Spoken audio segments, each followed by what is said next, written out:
Fed up with the shabby state of some parts of the island, dismayed by the grot and litter you pass daily, angered by potholes or the decaying nature of our island's infrastructure, well, what are you going to do about it?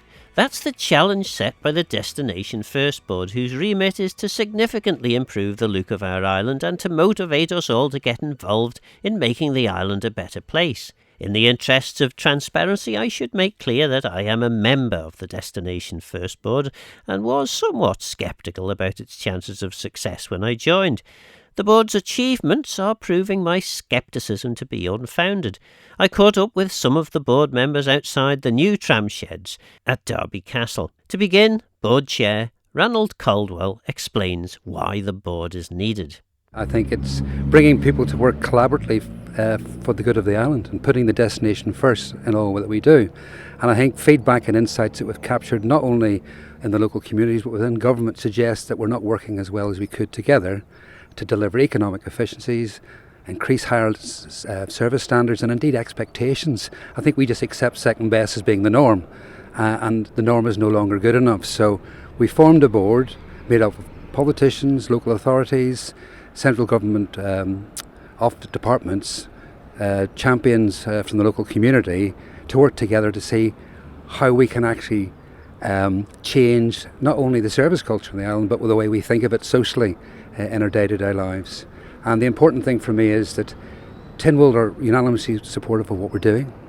Coman have reviewed our findings that we did over the first 4 months, and their direction was quite clear: get on and make it happen. So that's what we're doing, and you will not see as much, but we're there to facilitate conversations to make things happen, and that's what we're doing.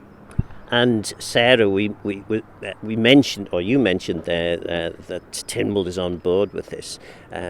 Getting all the agencies of government to work collaboratively for the greater good, that'll never catch on, will it? Well, it is already catching on. We're already starting to see some results of that working together. You know, it's so important that we are actually all in the same room discussing these matters, and I think that's what the Destination First Board actually brings. It's all well and good all being in your own departments and your own divisions and all separated, but actually coming together and, you know, being able to communicate those ideas and share ways of being able to find solutions is the most important thing. This isn't just a talking shop, this is about a doing, and that's what's so important about this board. And I guess many of the agencies of government will say part of the reason that the place isn't maybe looking as good as it should be is because of lack of resource. Is that addressed by the board? I think what we should just get into context as well is that we do live on a beautiful island. You know, there's plenty of things that are very good about this island, and we are very proud to be all part of the board and to live here. We just want it better, that's all.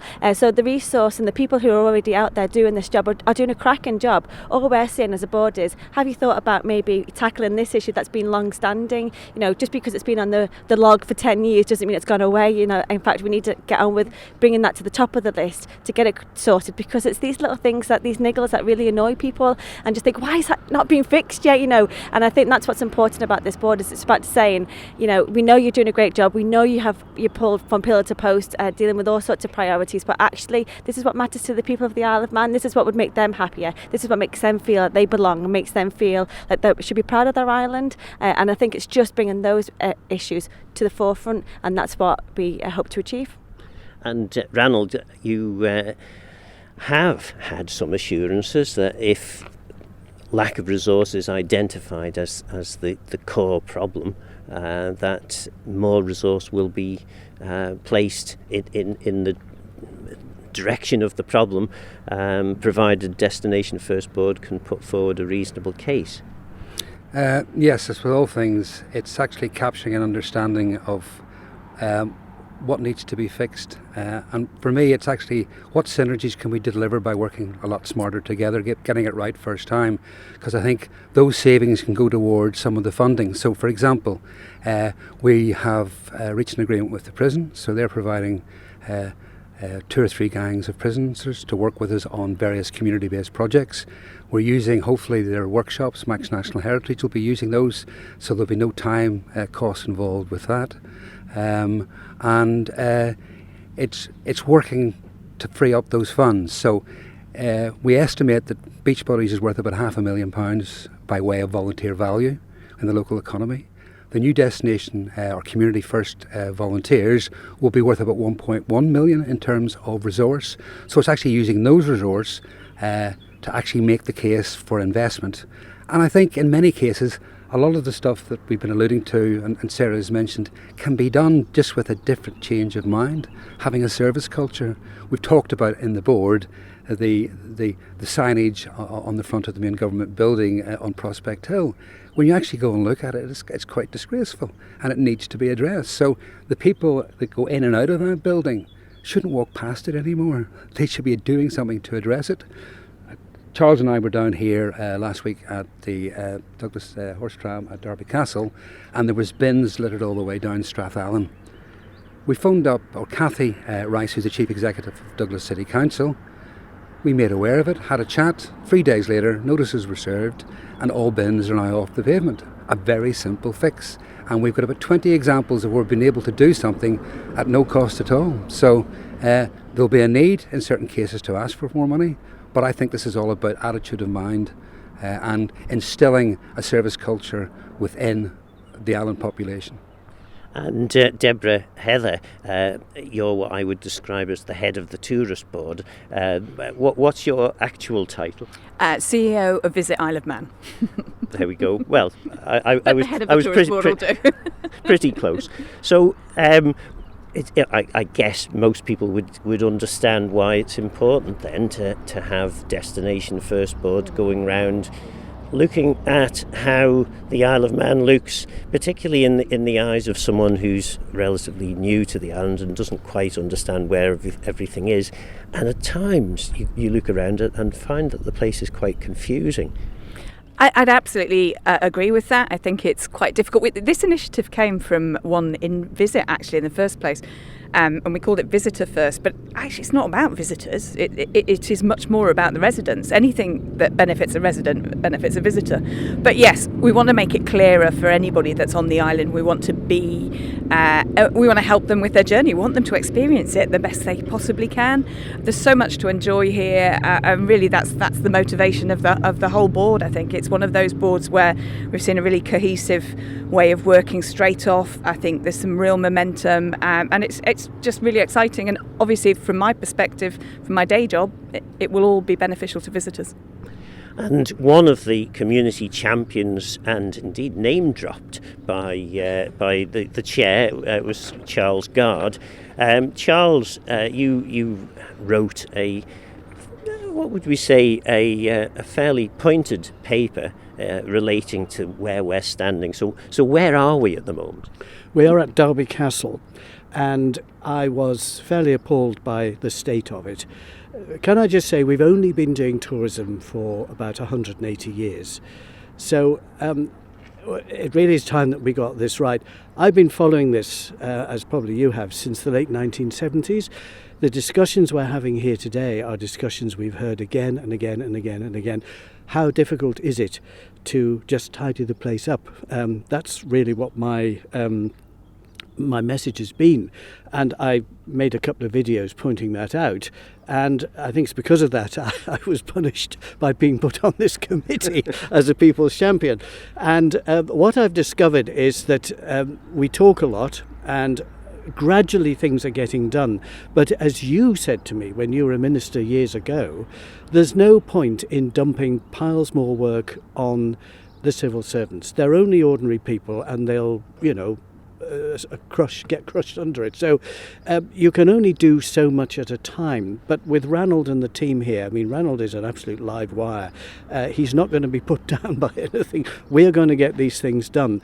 And he also was horrified by the state of Derby Castle. The road here, it's got this coal tarmac on it. And you, as a former DOI minister, must know that now you're not allowed to touch that. But since 2023, the DOI have been saying how they're going to deal with it, or promising that they'll tell us. And even the minister's been asking, and it's still here. So it's things like that. When you sit on a committee, I'm not a minister, I'm not a civil servant, it can be very frustrating. What I'd like to do is have a hit committee, a hit squad that just went round and we just painted those railings. We didn't ask anyone, we didn't whinge about it, we just did it, like beach buddies do. That's really what we need, and let's get on with it.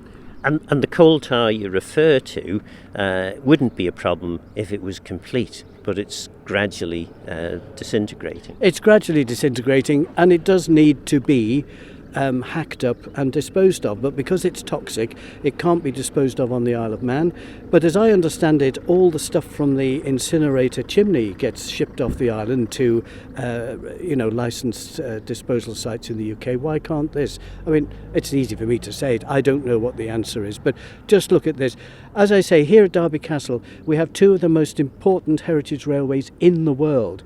And if you're ever down here through the summer, there are tens of thousands of people here, and it's a mess.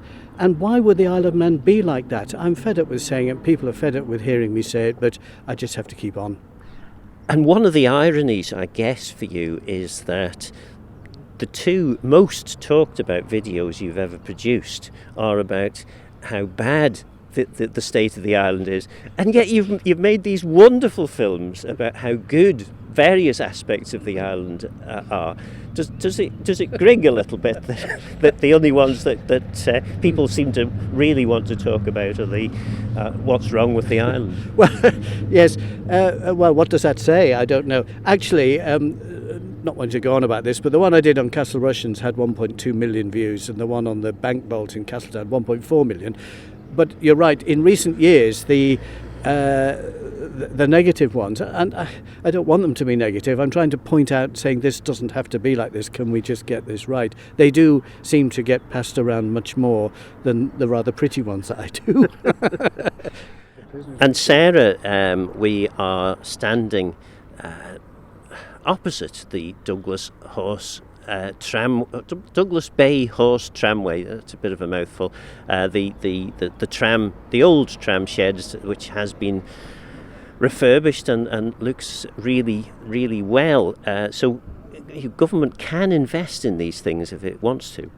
Yeah, absolutely. And a lot of this does come down to people getting in touch, and this, like we said before, about the sentiment of how people feel about these kind of things. And so government will invest in maintaining our heritage sites. However, it doesn't ever seem to be enough, and I think that's probably one of the issues. And what matters to me might be different to somebody else, and I think government has that unenviable task of trying to work out, well, what is it that people actually want, and that's that's the age-old question, what do you want us to do first? We've only got a certain amount of money, but we understand that actually what matters to people is maintenance and looking after what's so special about the Isle of Man. Otherwise, we could just be anywhere. What's special about the Isle of Man is what makes us unique is our horse tramway, and that's one of the things that makes us so unique. So, of course, we want to preserve it and maintain it, but that's my opinion.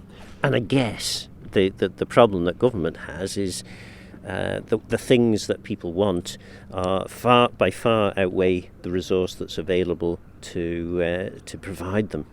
Yeah, it absolutely, and I think that's always been the problem. And when obviously we're in a time where we have lots of challenges and lots of difficult decisions to make, and the last thing I want to see though is that the heritage and culture and what makes the Isle of Man special is just put to the bottom of the pile. In fact, if you don't look after that, then you lose it forever, and that's probably the most important message that you need to get out there. This is so easily can be taken away from us, and all we're trying to do is maintain it and make it look nice again and keep it and look after what we have, what makes us special, because if we don't, it will just be it's so easy just to say actually the priority is over here, X, Y and Z, and what's and this doesn't feature. But for me and for the people that I do have met in this job, it really is important, and so for me it's one of the biggest priorities for the government that the government should be focused on. And I guess, Charles, one of the things that the excellent new tramway offices and tram sheds does is highlight just how bad the forecourt and the area surrounding it actually is. Well, let me just say about this shed, it's not been refurbished, it's completely rebuilt. There used to be the Strathallan suite upstairs. In fact, I have happy memories of being hauled in front of the Murray Inquiry as a former member of the planning committee there. It's been completely rebuilt and it is absolutely stunning. They could have put some wood effect plastic shed there, but they didn't. They did it properly and it's iconic, and it just shows we can do things right. And here's one of the oldest trams in the world coming in front of it. But, as you say, in front of this is this desperate mess of tarmac. Look at the planters with the flowers on. They're all broken and messed. There's no signage telling you where to go. It's just, I don't know, how can you excuse that? It just needs doing. It's not that difficult. They've taken the old lampposts down that were here a few months ago that were all broken, and the 3 legs have been nicked off the top, put into the sale room. But anyway, it just needs tidying up. And of course the backdrop is the remains of the Summerland site with people living in motorhomes on there. I mean, how is that a prime development site?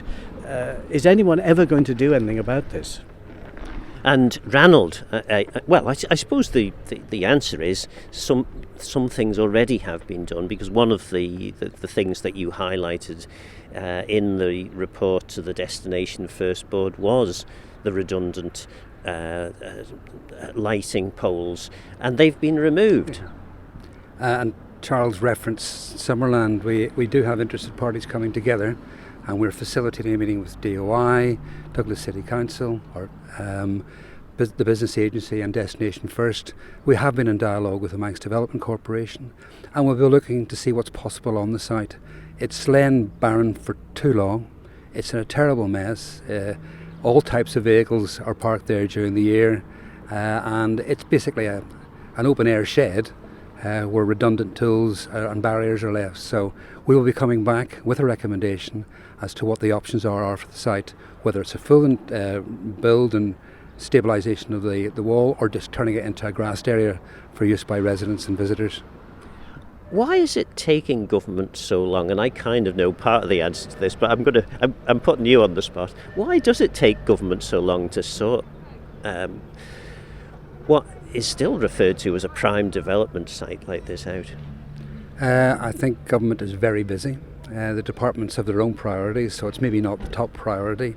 And I think it does take a different way of looking at things. I think the Destination First Board are almost agents of change, looking at issues or blots in the landscape and not accepting we're not doing anything with it, but to say there are options, whether that be here, whether it be the bungalow at Snaefell, etc., etc. There are a number of areas that need to be addressed, and we're undertaking site visits and making recommendations. And that's what we'll do in relation to Summerland, as we've done with Derby Castle itself. So I'm quite hopeful that at least we'll have into view what can be done, and it's whether the appetite is there to do it. And we've just missed the tram by the look of things, so we'll not be travelling along to Laxey.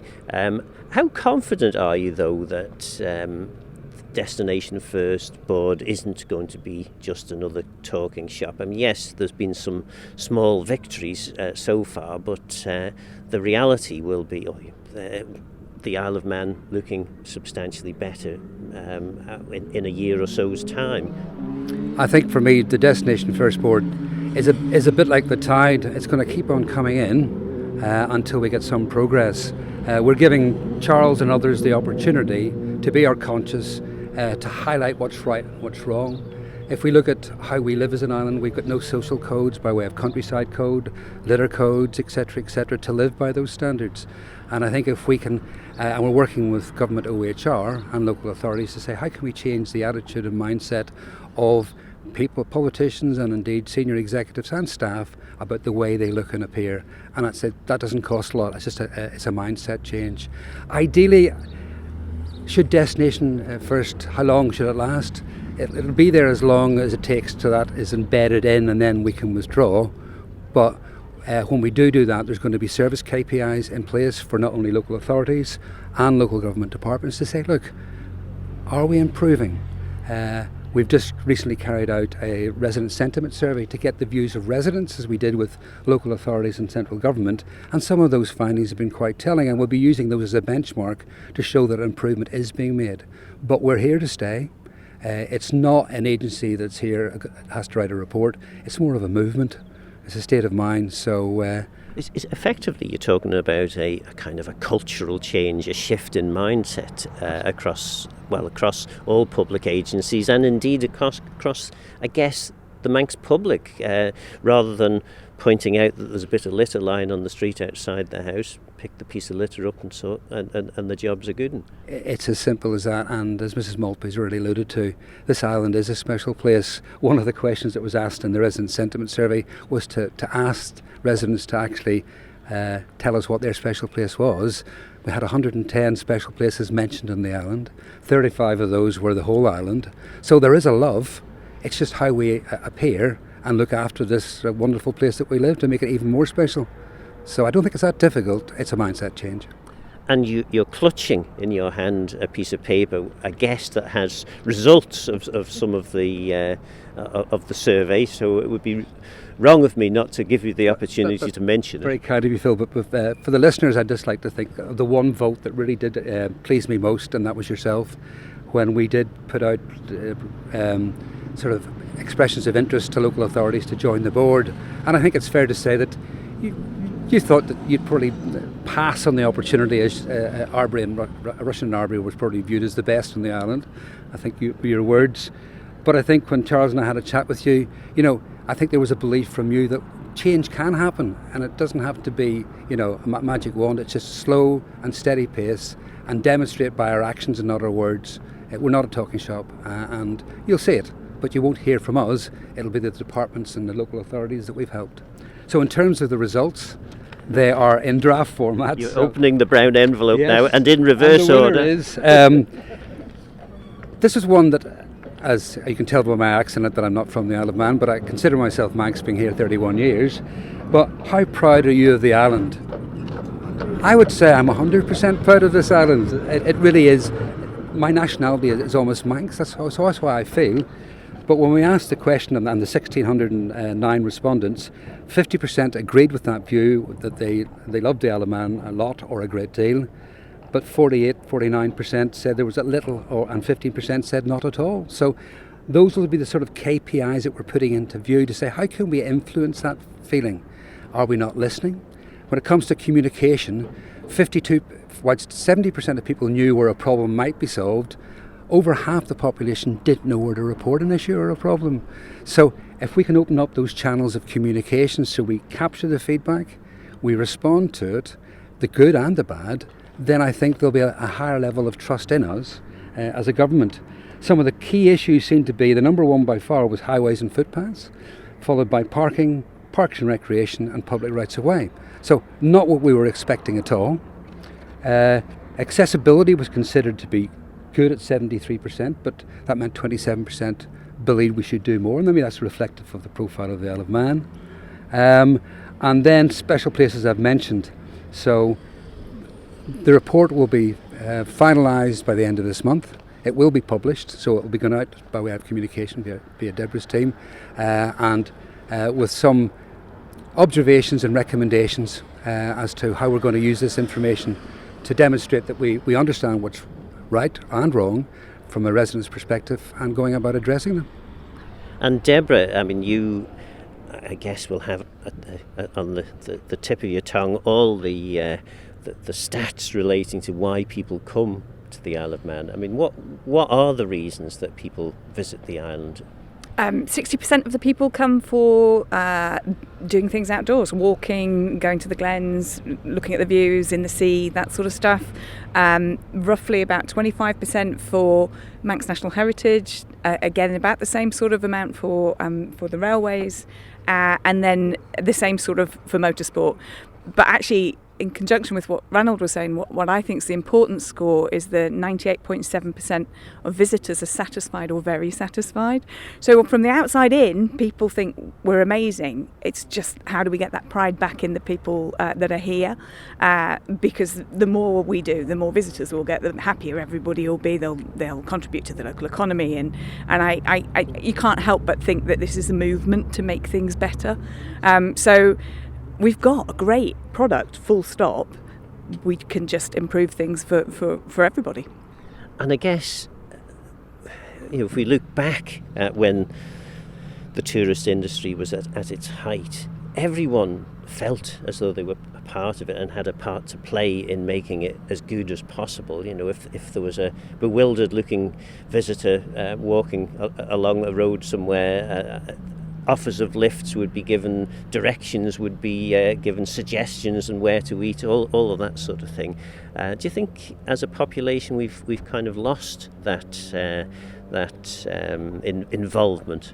No, I think there's a real authenticity around the way people deal with visitors here. It's incredible. Ranald always talks about getting the best linen out and the best china out when you've got people here, but actually people do it naturally. They're warm, they're welcoming. We don't get resistance in terms of tourism. I think, for example, our cruise ships, we have volunteers that meet our cruise ships. I'd like to see them all part of that extraordinary story, that piece that is the Isle of Man's authenticity, that it's the specialness of the place. We had over the weekend 4 articles in major papers, in the Irish Times, in the Daily Mail, the Daily Express, and in the Telegraph. And the interest about the island is really growing. We can see that people are really getting excited about it. But we all need to embrace it and work together. I think it's there at the core. It's just how do we galvanise it and get that momentum.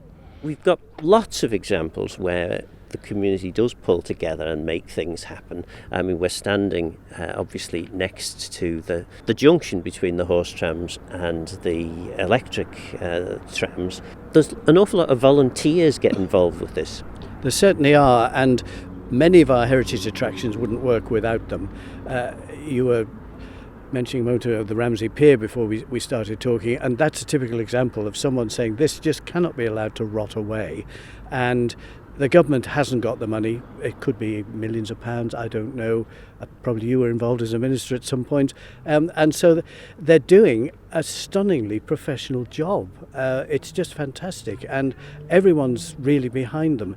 But all the little railways, they're all run by volunteers, and the main railways are not run by volunteers, but a lot of volunteers do stunning work restoring and painting. They dedicate their lives to them.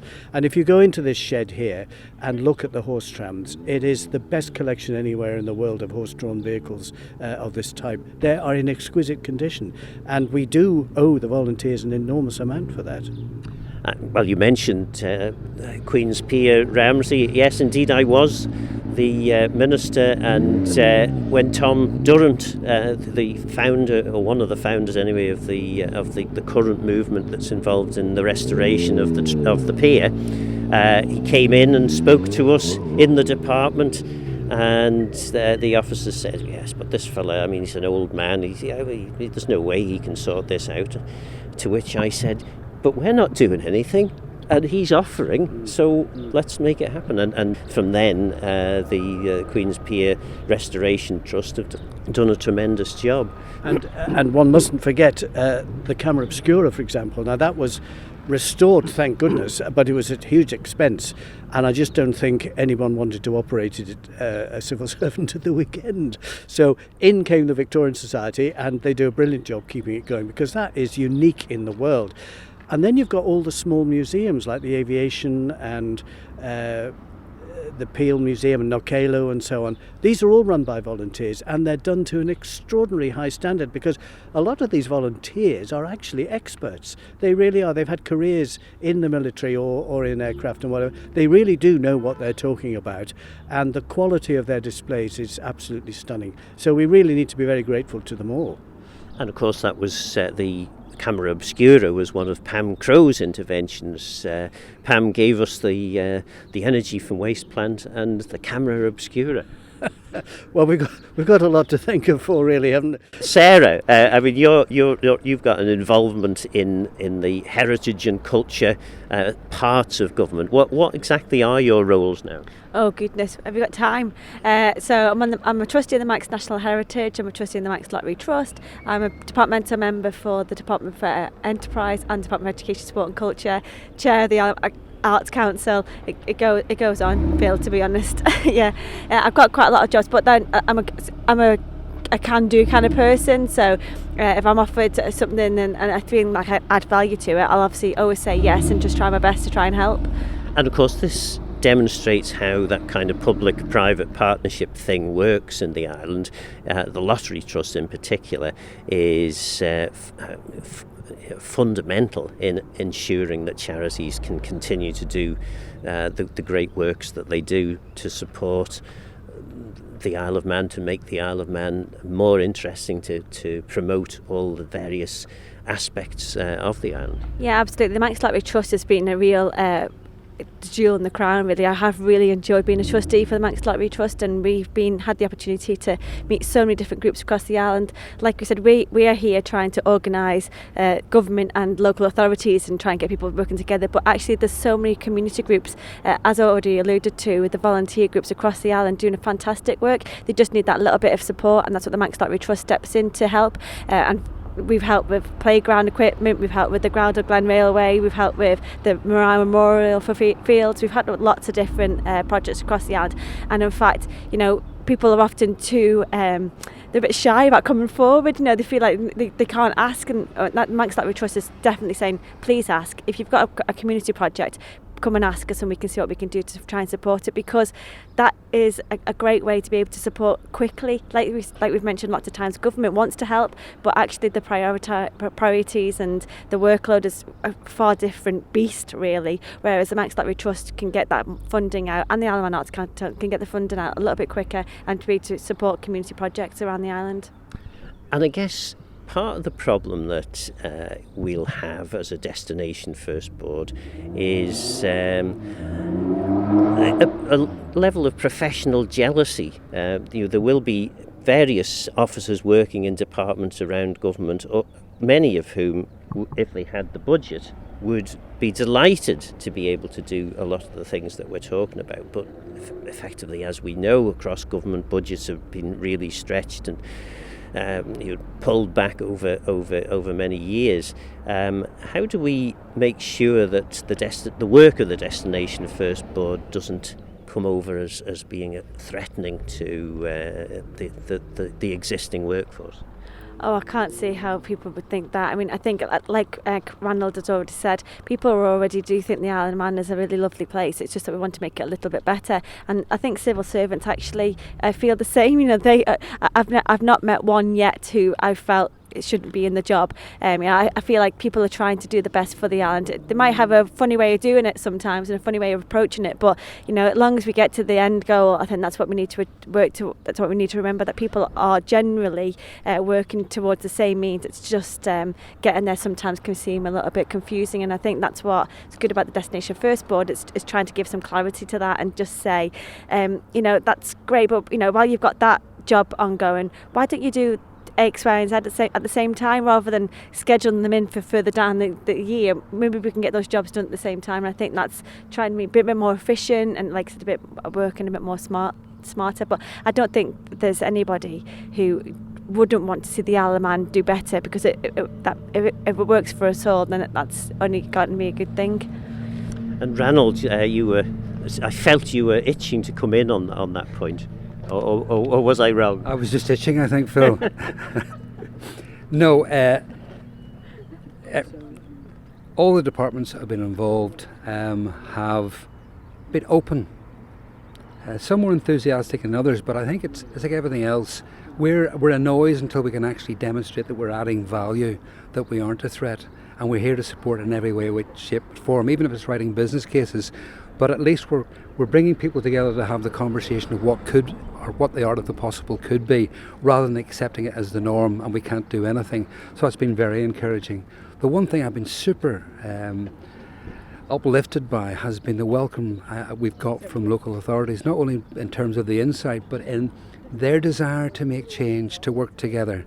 And we've been involved in many conversations, from dog filing in Port St Mary to the state of the tram station in Ramsey. So we've been everywhere, and I think everybody wants to join in and get that support. So we're getting a growing level of interest in what we're doing, support even. I presented to the Rotary 2 weeks ago in Russian and Western man, and they're doing a lot of good things for the community. And the obvious question was, could we work in partnership with Destination First to achieve the common goal? And the answer is quite simply, yes, we are.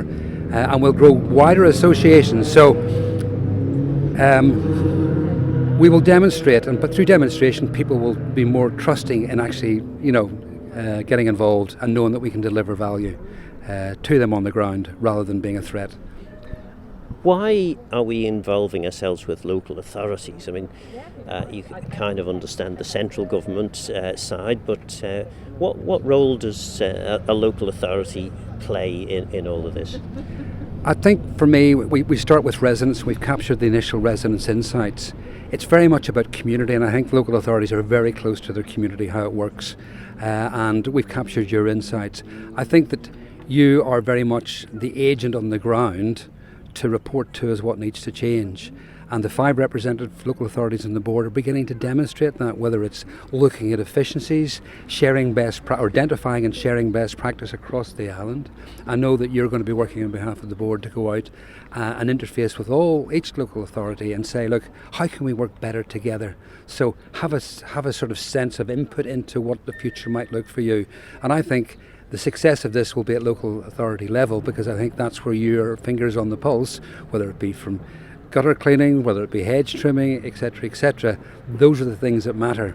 I think you can probably answer that question, because I wouldn't say you were a skeptic, but hopefully you're beginning to see that there is traction, there is a hunger and a desire and a passion from all to make a difference. And I think that's the difference for me. And it is fair to say that I was quite sceptical when we first received obviously I'm not just a presenter on Manx Radio, I also Clark, Arbury and Russian Parish Commissioners, and we were contacted by the Destination First Board, and I probably sent an email back saying something along the lines of, another talking shop, we haven't really got time for that, we've got important stuff to get on with. But you're not one that takes no for an answer. We're like the tide. We'll keep on coming in. I suppose we're the conscience of everybody, and pointing out what could be or the state of something. Because if you see something and it's substandard, it does become the norm, and you just accept that as being the norm. But we're beginning to push that paradigm back. We've seen improvements in various spots across the island where it's been raised, and we've worked in partnership with the local authority. We've had support from DOI and DEFA to make a difference, and other non-government organisations. So it's more, I would say, it gets back to we're a movement. It's a the way we think and the way we demonstrate our love for this place. And there is that community blindness thing too, isn't there? The example we've already mentioned was the entrance to Government Office. Hundreds of people walk past that entrance on a daily basis, many of whom have the ability to remove the piece of A4 paper pointing downwards saying post your letters here, and it points to a brick wall. These sorts of things, which if you happen to be one of the people who wanted to post something and came across that rather unfortunate sign, these are the sorts of things that irritate people. How is it that we don't see these things? We become blind to it, really, and it's when you apply fresh sort of vision or view from others in the board, particularly Charles, who's a wizard with the camera, you begin to see it slightly differently. You walk the way of the visitor or the resident to say, well, what would you think of this place? I mean, the island's great, but there are little things that niggle me, whether it be mileage signs with 2 posts and 3 foot above the actual sign itself. There's things that just need some attention. And I think if we can bring that into how they're constructed in the first place, then that would be better for us all. And it's working with the community, it's working with the skills board that we did in relation to working with the prison to see if we can actually be part of the rehabilitation programme for prisoners, teaching them skills that might be lost eventually in Manx culture, whether it be thatching, dry stone walling, etc., etc. I know that hopefully they'll be making all the old gates around the island and doors for Manx National Heritage Sites. What a wonderful way to bring people and rehabilitate them, but give them a skill at the same time so they can become employable and valuable to the Manx community. I think it's very much part of our biosphere credentials as well, as looking at not only after our island but after our people. And effectively, what we're asking from local authorities, you could equally ask for any community group or indeed individual. Have a look at in local authorities' position, we're asking them to look at their area of responsibility, whether that be a parish or a town or a village. Have a look, go around the place with a critical eye, and then identify what needs to change, and also identify, is there more chance of it getting done if we actually sort the problem out than ask the responsible agency of government to deal with it? I think it's what best fits. If we take the mileage markers, for example, which keep on being played out, they're in a terrible state in some of the parishes. So do we have a group within the local community ranger force that we're establishing to do that task? What are the health and safety issues of doing that? But there are certainly things that can be done that are just sort of the hygiene factors of looking after yourself. These are done every March. The ferry bridge, for example, was not being refurbished, and we were written to last year by a local resident to say, well, are we going to tidy up one of the key visitor spots at the ferry bridge? Well, everybody ran for cover, local authorities and the other, DOI, to say, well, it's not on the asset register. Well, DOI within 2 days come back and were very helpful to say it's on our asset register. They painted it in 2 days, and lo and behold, they painted it again this year before the TT. So those little things where we brought it to their mind, they've just done it, and that's what we're doing all the time. So hats off and thanks to DOI for that one. Sarah, I think, were you trying to come in there? I was just going to add, about being connected to the community. Obviously, I do a community newsletter every summer, and in that summer letter, this for my constituents, I put in there where you can report matters to. But quite often, people just think, there's no point. What's the point of reporting it? But you really do need to use those mechanisms to be able to get the answer, to get your problem seen. I really enjoy doing my community newsletter. I knock on every door every summer. I had to start earlier and earlier every year now, because people now I know that actually getting some results because they report things. So, for example, the Canberra at Skura, we were just talking about that before. There's a stone just outside of it. Like, one of my constituents said, "Can you get that repainted? It's a mess." Got it repainted, got it sorted. There's plaques and memorials around the island that just seem to get put up. Everyone celebrates it, and then they just get forgotten about. So the Guthrie's Memorial that was raised at one of the Destination First board meetings, reported through to the motorsport team. They got up there, they got it sorted out. These things can happen. If you just got to talk. I think sometimes you think these things, but you don't feel like there's any point reporting it. But there is. But no, I'm very well connected to my constituents, and they definitely tell me what they think needs to be changed. But I think we just need to make sure get everybody out there knocking on doors every summer, and not just sort of wait for election year. And I seem to remember, as DOI Minister, getting quite frustrated that people would complain about the inability of the DOI to respond to various things. And then I would say, well, have you actually reported that this pothole or that particular problem? Oh, no, it's a waste of time reporting it because nothing ever gets done. Well, actually, yeah. If you report, exactly, if you report it, that you got more chance of it getting done rather than it just sitting in your on your phone. My phone used to be full of pictures of my children and lovely days out. Now it's full of potholes, hedges, litter. Litter's a big one. But I do what I can with my kids as well, because I think as a parent, I've obviously got responsibility to pass on about how you look after you and cherish your island, rather than not just as a politician. This is actually, we've all got to take responsibility in some small way, even if it's just getting a litter picker and getting a bag and going around and doing a little bit yourself. That all counts. It makes children realise actually what's so important.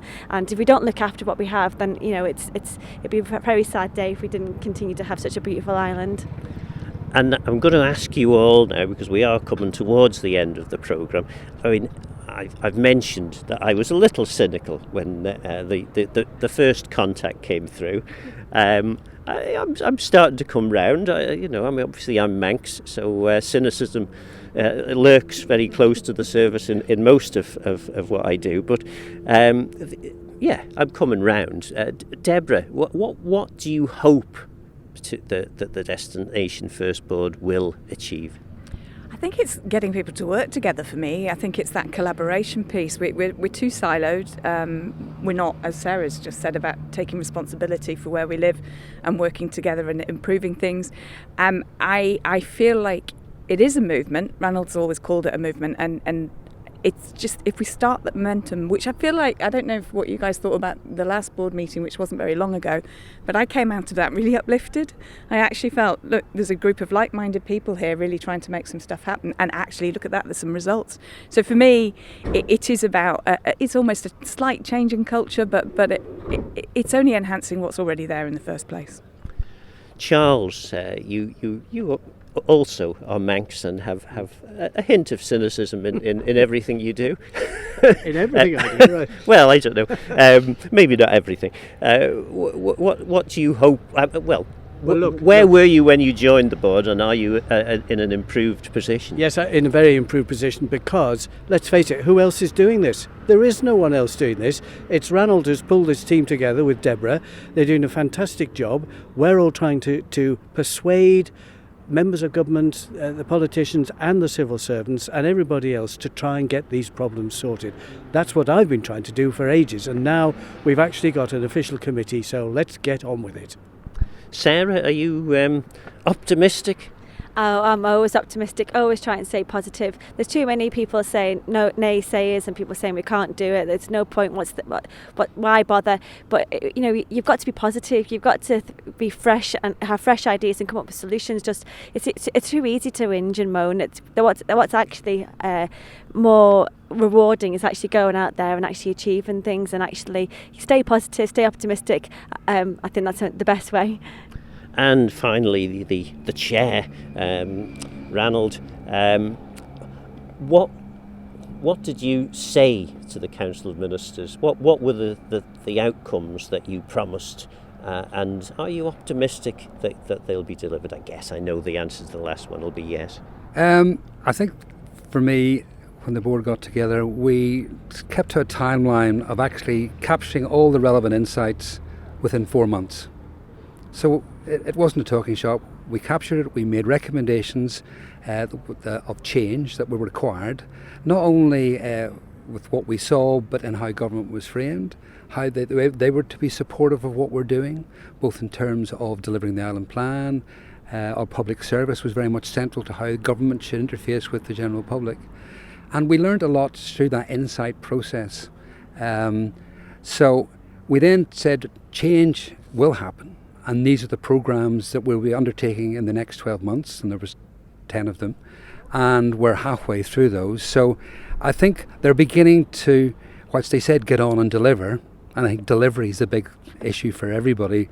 Words are one thing, delivery is another. I think they're beginning to see that the green shoots, that things are changing, that people are talking. You've asked to do this radio interview. So I think it's, if we had rushed at it and made a big fanfare announcement too soon, which Deborah was always erring against, we would probably have fallen flat in our face. We are delivering, and we're showing that change will happen and can happen with a little bit of thought, and then we're building on that and gathering further momentum, and that could be seen through the support we've got from local authorities, local community groups, etc., etc. So I am confident that we're heading in the right direction. I'd always like to do it quicker and faster, but that's just the nature of the beast. We will do a good job, and then hopefully it will become the norm. And if anyone is listening and thinking to themselves, actually, you know what? This sounds like a great idea. This sounds like something I'd like to get involved with.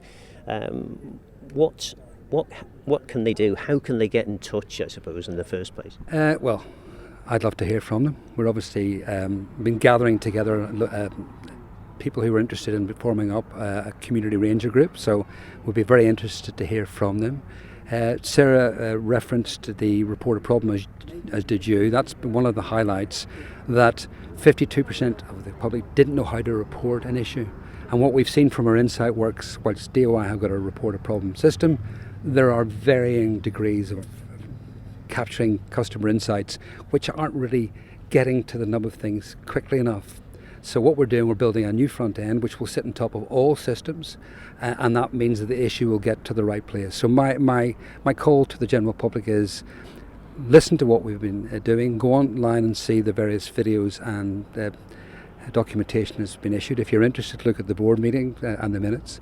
But do look at your area. How can you support locally on a volunteer basis? What can you do personally in terms of issues regarding mess and things? Or if there's particular issues you'd like to raise, write to me, but put it in through report a problem, and that means we've captured it. Because it's okay complaining to yourself, but unless we hear, it doesn't give us the ammunition to deliver change. And you mentioned a couple of times there, write to me. How do they do that? Well, my government email address is Ranald, RANALD .Caldwell, CALDWELL @gov.im. So what do you think? Could we actually create the cultural change needed to make the island a better place? Would you be willing to join in guerrilla rail painting, litter picking or tree planting? Is it time to accept that government can't do all this without our help? Don't forget this programme is available as a podcast on Max Radio's website. I'm Phil Gaughan. Got a Myos and Gaysachrom. Thanks for listening.